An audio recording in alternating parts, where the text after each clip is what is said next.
Well, hello everyone, and welcome to another episode of Harebrained Games, the Week in Games. It is a quite busy week this week with the holiday. It's 4th of July here in the U.S., and for the first time in 12 years, I am not in Montana, where I have been taking a vacation at Family Bible Camp for 12 years up at Glacier National Forest, Glacier National Park. Ah, the sights, the sounds, the huckleberry shakes.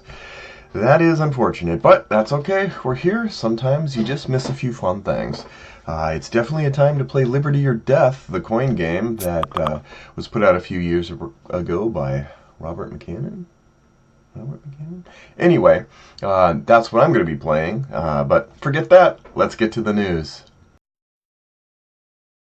Okay, so for all of you folks who are the target audience for this, Target has introduced a exclusive game called Jaws the board game. Now, you might need a bigger boat, but you also might need to be wary whether this is a good or bad game, because anything that says Target and Jaws licensed, you never know. However, I have watched this, and it has bumped up on my maybe it's not a bad deal radar, because it could possibly not be that bad. There are shadows of Hunt for the Ring, and it's got a two-act approach where Act 1 influences how powerful Jaws is going to be in Act 2.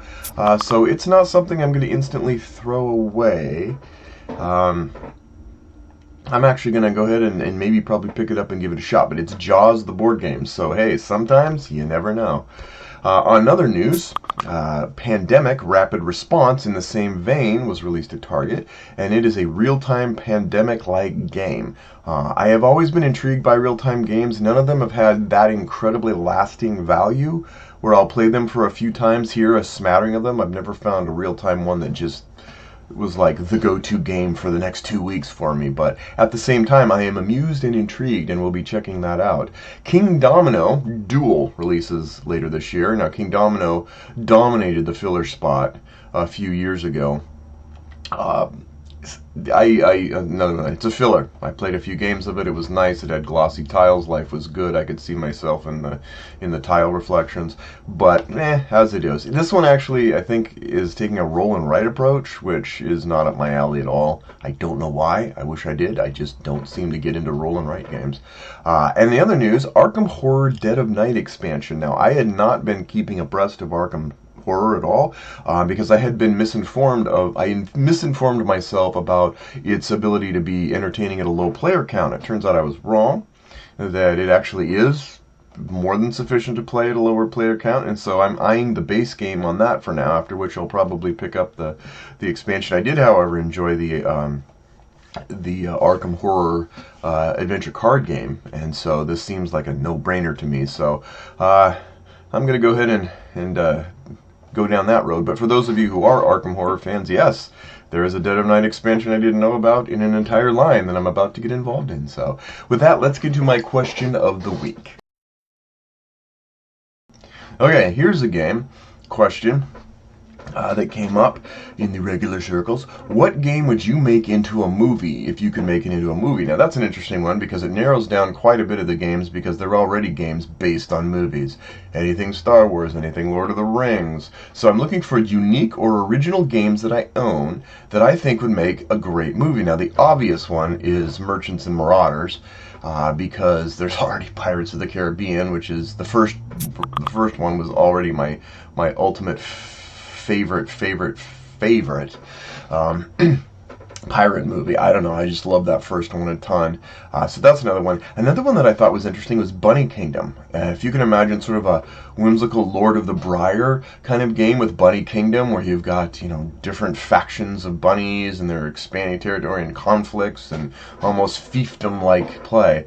I don't know, that was an interesting one. The other one, Civilization. I mean, come on, I don't know. Are there any movies that deal with sort of civilizations and entertain, like say over the course of many generations, and you follow them through? There's the Pillars of the Earth, books and movies that kind of like feed and seed each other. And I think Ken Follett has done other series where the books kind of take place over the course of many generations.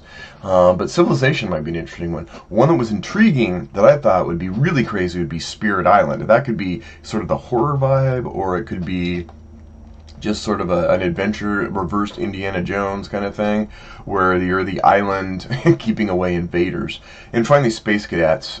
We have a lot of space games based on licensed materials, but Space Cadets has a wacky, whimsical. So you've got the Space Cadets, the original game. You've got the Dice Duel. You've got the away missions. I don't know. It just seems like a rich universe to be able to think of doing a movie into. But what about you guys? What do you think of your game collection would be the coolest one to make a movie out of? So.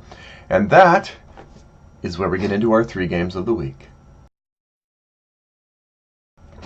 Alright, speaking of real-time dice games, Proving Grounds just arrived. I am excited to try it out. It is real-time solo play.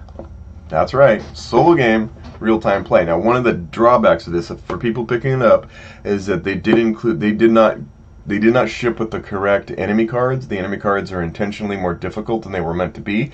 The company is following through. They're sending everyone who buys it, pre-orders it, or requests it a copy of the cards that aren't devastatingly cruel and evil.